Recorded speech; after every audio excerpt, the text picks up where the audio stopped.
జీవితంలో ఏ విషయంలో సక్సెస్ అవుతాము అంటే, ఏ క్వాలిటీ ఉంటే మనం సక్సెస్ అవుతాము అంటే, ఈ జీవితాన్ని మనం సస్యశ్యామలంగా ప్రశాంతంగా జీవించగలుగుతామంటే ఒక యాటిట్యూడ్ ఉండాలి. కరెక్ట్ యాటిట్యూడ్ ఉండాలి. సరైన యాటిట్యూడ్ ఉండాలి. Attitude ATTITUDE.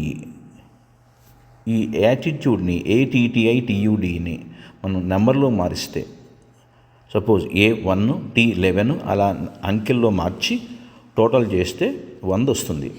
100 100. యాటిట్యూడ్ని నంబర్లోకి మారిస్తే 100 వస్తుంది. యాటిట్యూడ్ అంటే జీవితంలో అత్యంత విలువైంది, చాలా కావలసింది. ప్రతి వ్యక్తికి యాటిట్యూడ్ కరెక్ట్గా ఉండాలి. సినిమా రంగంలో యాటిట్యూడ్ అంటే ఈగో అని, అహంకారం అని చూపించే అర్థంలో వాడతారు. దానికి సంబంధించిన చిన్న కథ చెబుతాను. ఒక రైల్వే స్టేషన్లో ఒక వ్యక్తి స్టేషను ప్లాట్ఫామ్ మీద నుంచున్నాడు. రైలు ఆగి ఉంది. రైలు లోపల ఒక ఆమె కూర్చుని ఉంది. ఈ పిక్చర్ని ఒక వ్యక్తికి చూపించి అతన్ని చెప్పమని చెప్పారు. అతనికి ఏమర్థమైందో అని అడిగారు. రైలు ఆగి ఉంది. రైలు లోపల ఒక ఆమె కూర్చుంది. రైలు బయట ఒక వ్యక్తి నిలబడి ఉన్నాడు. వాళ్ళిద్దరి మధ్య సంభాషణ జరుగుతుంది. ఈ మొదటి వ్యక్తి చెప్పాడు, వాళ్ళిద్దరూ భార్యాభర్తలు, ఇద్దరు గొడవ పడ్డారు. భార్య తన పుట్టింటికి వెళ్ళిపోతోంది. భర్త ఆమెను రిక్వెస్ట్ చేస్తున్నాడు, బతిమాలుతున్నాడు, రమ్మని, ఇంటికి రమ్మని చెప్పి అని మొదటి వ్యక్తి చెప్పాడు.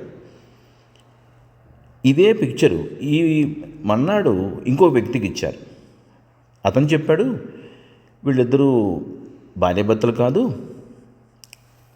భార్యాభర్తలే కానీ కారణం అది కాదు. భార్య తండ్రికి అనారోగ్యంగా ఉంది, అందుకని చూడడానికి వెళుతోంది. ఈ భర్త చెబుతున్నాడు, నాకు సెలవు దొరకలేదు, నేను తర్వాత వస్తాను, 2 రోజుల్లో వస్తాను, మీ నాన్నగారికి ఏం కాదు, భయపడొద్దని చెబుతున్నాడు అని రెండో వ్యక్తి చెప్పాడు. రెండో రోజున ఇదే పిక్చరు మూడో రోజున మూడో వ్యక్తికి ఇచ్చారు.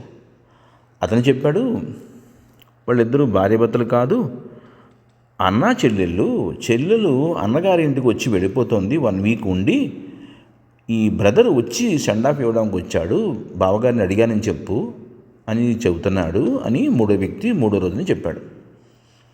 ఇదే పిక్చరు 4వ రోజున 4వ వ్యక్తికి ఇచ్చారు. అతను చెప్పాడు, వీళ్ళిద్దరూ భార్యాభర్తలు కాదు, అన్నా చెల్లెలు కాదు, లవర్స్, ప్రేమించుకుంటున్నారు.